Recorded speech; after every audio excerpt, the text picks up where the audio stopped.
अनिरुद्धाचार्य जी ने बोला या प्रेमानंद जी महाराज बोल रहे हैं, मुझे लगता है ये जो भी आने वाली पीढ़ियां हैं, अगर थोड़ा भी गड़बड़ होता है, मुझे लगता है यही लोग इसके उत्तरदायित्व रहेंगे। युवा गण वो चाहे बच्चियां हों या बच्चे हों, फॉलो करते हैं, उनको सुनते हैं।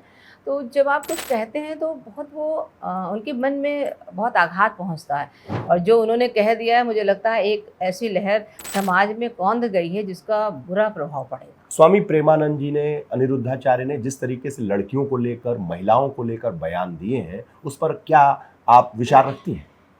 जी बिल्कुल, बहुत ही सुनने से भी बड़ा कष्ट पहुंचता है कि एक पीठ पे या एक मर्यादित जगह पे बैठते हुए हमारे संत जन या जिनको इतनी बड़ी संख्या में हमारे युवा गण वो चाहे बच्चियां हों या बच्चे हों फॉलो करते हैं, उनको सुनते हैं।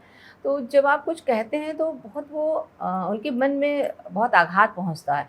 जिस तरह महिलाओं की अस्मिता को लेके हमारे अनिरुद्धाचार्य जी ने बोला या प्रेमानंद जी महाराज बोल रहे हैं, आप पहले ये सोचिए कि एक छोटा-सा एक कोमल मन है, 18 स या 21 साल तक बच्चे को इतना पूरी दुनियादारी की समझ होती है। हम मान सकते हैं कि 21वीं सदी की बच्चियाँ या बच्चे हमारे बड़े प्रौढ़ हैं और बहुत ही समझदार हैं। परंतु जब आप उनके चरित्र पे, उनकी अस्मिता पे किसी प्रश्न चिन्ह को लगाते हैं तो मुझे लगता है कि वो जो उनके कोमल मन पे आघात होता है, उससे कहीं ज़्यादा उनके अभिभावकों को गाली पड़ती है।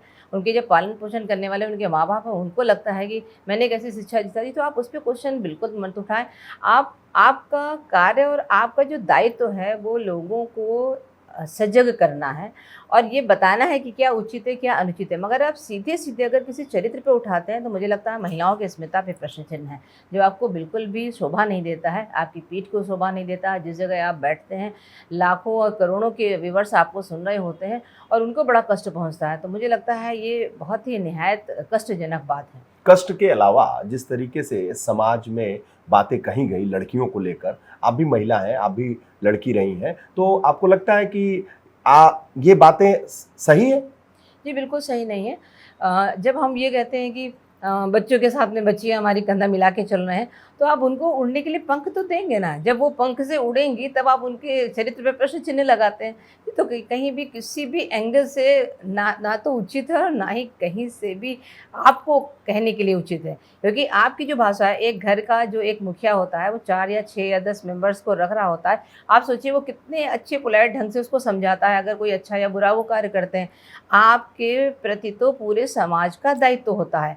हम जो इस जगह से कहते हैं क्या अच्छा है, एक-एक शब्द को बहुत चुन के कहना चाहिए कि हमारा कोई भी शब्द हमारी बच्ची महिलाओं या लड़कियों को या बच्चों को कहीं भी ठेस ना पहुँचे या हमारे से वो बहुत बेहतर है कि हम ऐसा कुछ कहें जो उनके संज्ञान में तो रहे, परंतु उनके चरित्र पे कोई प्रश्न चिन्ह नहीं लगना चाहिए और ना ही उनकी अस्मिता पे कोई लांछन लगना चाहिए। लांछन लगाने की बात है, तो लड़कियों की इतनी उम्र में शादी कर देनी चाहिए, तो क्या बाल विवाह को वो प्रेरित कर रहे हैं? कहीं न कहीं मुझे लगता है कि स्पष्ट शब्दों में तो बाल विवाह को उन्होंने पोषित नहीं किया है, परंतु उनका जो कहने का तात्पर्य है वो इसी ओर इंगित है। जब सरकार ने 18 और 22 साल कर रखा है, तो हमें, आप या अन्य कोई भी इस समाज का सदस्य उसको कोई उस पे बोलने का बिल्कुल भी कहीं से कोई मतलब नहीं है। इससे अगर समाज में बातें होंगी, वो पिता जो अपने बेटियों को पढ़ा रहा है, ज़्यादातर पढ़ा के कॉम्पिटिशन दे रही हैं, कुछ बनना चाहती हैं, वो तो हतोत्साहित होंगे? जी बिल्कुल, वो जैसे ही हमने भी वो लाइन सुनी, मेरे मुख से वो शायद निकले भी ना जो उन लोगों ने बोला है, परंतु कहीं न कहीं उनके अभिभावक और माता-पिता को ज़्यादा कष्ट पहुंच रहा है कि हम कैसे इतना दूर तक बच्चा भेजें, या जो लोग लखनऊ से बाहर हैं या कहीं अन्य-अन्य क्षेत्रों में अपनी पढ़ाई कर रहे हैं, अब उनके मन में संदेह और संशय रहेगा, मेरा बच्चा पढ़ रहा है, नहीं पढ़ रहा है। तो जो उनके रिश्ते का तारतम्य गड़बड़ हो रहा है, मुझे लगता है कि वो कोई महाराज श्री, कोई संत बिल्कुल बराबर नहीं कर पाएँगे।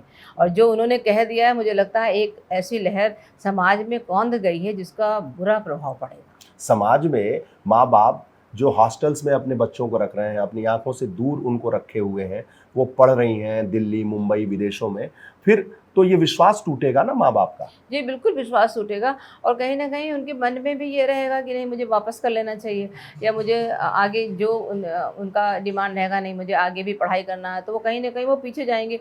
तो एक जो आपका एक लाइन बोलना या एक शब्द बोलना, वो हमारी बच्चियों को 2 कदम पीछे लेके चला आया है।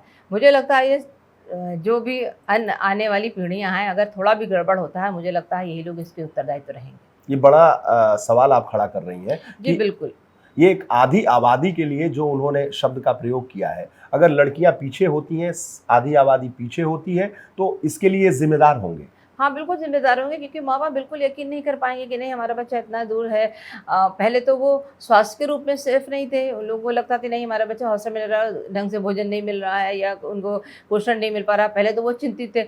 अब उन्होंने वो दूसरा प्रश्न चिन्ह लगा दिया कि बाहर रहते हैं जो हमारी बच्चियाँ, या उनका संबंध अन्यत्र से है, या एक्सेट्रा जो भी उन्होंने बोला, मगर वो थोड़ा-सो उस कोमल मन पे आघात है, वो मुझे नहीं लगता है जिस तैयारी से बच्चियाँ गई हैं वो कर पाएँगी।